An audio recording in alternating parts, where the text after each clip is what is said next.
Tank Davis just been released to the public. We know now, December 14th, Houston, Texas, he's going to be facing a very tough opponent in Lamont Roach.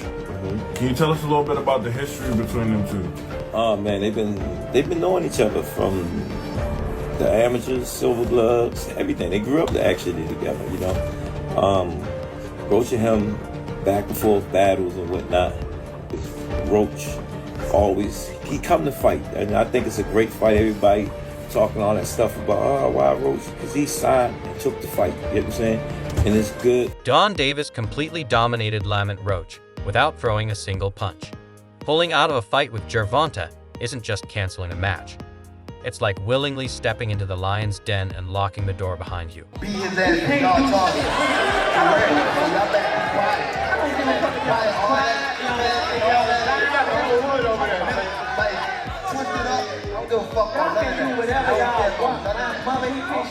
This wasn't just a canceled fight. It became Dan's golden opportunity to flip the script. Lamont never even stepped into the ring, yet Gervonta made sure he'd regret ever thinking of pulling out. No punches were thrown, but make no mistake, there were plenty of burns. I don't see why people be like, oh, you brought up a smaller guy, woo-doo-woo, blah, blah, blah. I mean, like, to me personally, I'm not stunned that. You know what I'm saying? They're going to keep doing that. Let's break down how Lamont Roach ended up in the middle of this mess. Lamont probably thought canceling the fight would give him some breathing room. Maybe he figured backing out would protect his record or spare him from an inevitable beatdown at the hands of Gervonta Davis. After all, pulling out of a fight with someone as dangerous as Davis could seem like a smart move if you're focused on your reputation or future in the sport. But here's where Lamont made a huge mistake. He didn't just cancel a fight. He canceled a golden opportunity to prove himself against one of the best in the game. While he expected sympathy, Gervonta had other plans. More than that. Nah, he's strategic. He's setting guys up. He been boxing since a little kid, just like I've been boxing since a little kid. And you can tell, like, with the experience. Even with his last fight with Frank Martin, you can see Frank Martin was more so an amateur. Like, the experience he got is not on. Let's first break down Dan's response. It wasn't some half-hearted rant or a quick angry tweet. No, Gervonta knows exactly how to make an impact, and he's mastered the art of turning these situations into a spectacle. Lamont cancels the fight, and in true Davis fashion, Gervonta didn't get angry. He turned it into a show. Instead of sulking or playing the victim, he went full-on savage. This wasn't just trash talk, it was a relentless roast that exposed Lamont for everyone to see. When you're the one who backed out of a fight with Gervonta Davis, there's no escape. You're about to be publicly roasted for anyone who cares to listen. I do it for myself, but I do it for the people with me. My whole family is from DC. My whole family, like my entire family. Don't bring them. Don't bring them. For what? Don't bring them. I'm telling you. They gonna celebrate with me. Yeah. Don't bring them. It's gonna be a party on your floor. I'm gonna let y'all know something. His father was up here shaking on the what's the name? He was shaking on the Pops. Oh. If you thought canceling the fight would let you slip away without consequences, you clearly underestimated Gervonta's ability to capitalize on any situation. His response to Lamont's pullout wasn't just about calling him out. It was about making Lamont's decision look like the dumbest move he could have made. Imagine thinking you're dodging a bullet, only for that bullet to come flying at you from a completely different direction, straight from Gervonta's mouth. It's a mistake you can't escape. Everybody's talking about his Tank came out and said he was gonna retire. Is that really happening? That's his decision. Yeah. That's his decision. Tank and his team, they can't beat both. They can't beat Tank and beat an opponent as well. You know what I mean? So they've said a lot of things, but the one thing that they haven't said is that they wanted to fight. What's truly ironic about all of this is how Lamont thought he could escape the inevitable. Sure, he might have been afraid of what was coming in the ring. Maybe he feared the raw power of Gervonta's punches, which is understandable given how Davis has been knocking opponents out left and right. But in trying to avoid that, Lamont only made things worse for himself. He didn't just dodge a physical fight, he also avoided a mental one he never saw coming. By backing out, Lamont gave Gervonta the perfect opportunity to roast him, all without ever stepping foot in the ring. And trust me, Gervonta made sure Lamont knew exactly how big of a mistake that was. March 1st, we're going to get this fight here in New York. There are a lot of questions of why Lamont Roach, right? Let's not discredit him. He's a great fighter, great chin, high IQ. But why Lamont Roach? That's the questions that all the fans are asking at the beginning. Look, I think the reality is, I think those are fair questions. I mean, when you have fighters the caliber of Tank. Let's dive into the aftermath of the cancellation. While Gervonta kept his cool and focused on his career, Lamont was left to face some uncomfortable questions.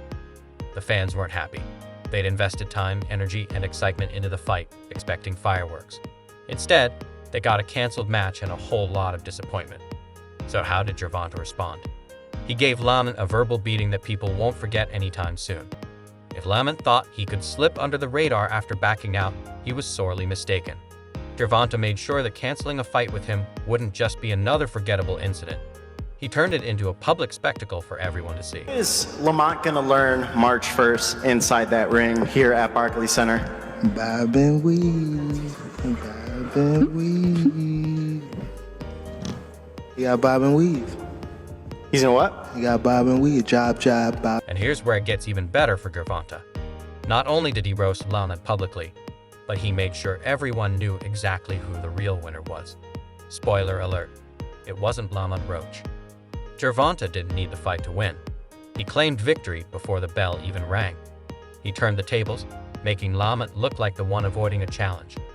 While Lamont thought canceling would be his escape, it ended up being his downfall. Gervonta played the game and played it flawlessly, leaving Lamont with nowhere to hide. It's one thing to cancel a fight and move on, but it's another to be dragged through the mud by the very guy you just decided to back out of facing. Wants to know what's next for the face of boxing, Gervonta Tank Davis. We gonna see. He's gonna let you know. Lamont didn't just cancel a fight with Gervonta. He handed him a golden opportunity to prove he wasn't man enough to face him. Let's talk about how Gervonta handled the media. If you think Gervonta was going to let Lamont's withdrawal slide quietly, you've got another thing coming. Gervonta knows how to maximize every moment. And when Lamont made the mistake of pulling out, Gervonta didn't just sit back. He seized the moment, feeding off the drama, tension, and the fans' disappointment. With every word, Gervonta reminded everyone who the real challenger was, making it clear that Lamont was the one who decided to back out. Gervonta didn't need to throw a single punch to win this round. His words were enough to land the knockout blow. In this battle of words, Lamont didn't stand a chance. Gervonta played the game masterfully, and Lamont was left exposed. So get ready for 2 fights. But yes, and after I beat him the second time, I probably would ask the WBA to let me go up to 140. What's truly impressive is how Gervonta turned this situation to his advantage, proving he's not just a powerhouse in the ring, but also a master at playing the media. He didn't get emotional or petty. Instead, he delivered his comeback with cold, calculated precision, a move only someone like him could pull off. It was like a chess game, where Gervonta always knows exactly how to make his move. Lamont made the mistake of thinking canceling would buy him a free pass, but Gervonta turned that mistake into a public spectacle. Now, everyone knows that when you face Gervonta Davis, it's not just a fight in the ring, you're also fighting for your reputation. And let's not forget the fans, the people who had been looking forward to this fight. They didn't forget. They saw the cancellation and witnessed how Gervonta responded. The drama only fueled the intrigue. Gervonta knows how to build a narrative, and with Lamont's pullout, the story wasn't over. It had only just begun. His remarks were like throwing gasoline on an already burning fire, and the fans ate it up. Everyone loves a good underdog story, but Gervonta isn't the underdog. He's the guy who makes others look like they're the ones struggling to keep up. Lamont had his chance to make a name for himself, but instead, he became a cautionary tale about why you should never back down from a fight with Gervonta Davis. And I'm gonna let y'all know something. His father was up here shaking on the what's his name. He was shaking on the Thank everybody that played a part in it. My team, Roberto Diaz, Gary Jonas. On my kids, he was shaking on this thing. On my kids, he was shaking. How you gonna say his cap? So now Lamont is left in the dust. What's next for him? That's the million-dollar question. Gervonta has made it clear, when you back out of a fight with him, there's no escaping the consequences. Lamont isn't just dealing with the fact that he missed the 11, the chance to face Gervonta. He's also left to confront the aftermath of his cancellation and the public perception that came with it. It's going to be hard for him to shake off the image of being the guy who chickened out, while Gervonta continues to rise. Lamont's going to have to face the harsh reality of his decision. As for Gervonta, they'll just keep doing what he does best: dominate in the ring and control the media. If Lamont thought he could escape the wrath of Gervonta, he clearly misjudged who he was dealing with. Gervonta is already focused on bigger and better things, while Lamont is left with nothing but the bitter taste of regret. Let this be a lesson. When you cancel a fight with Gervonta Davis, you'd better be ready for the consequences. There's no way out. Gervonta is always ready to remind you just how badly you messed up. The damage is done, and the public will remember.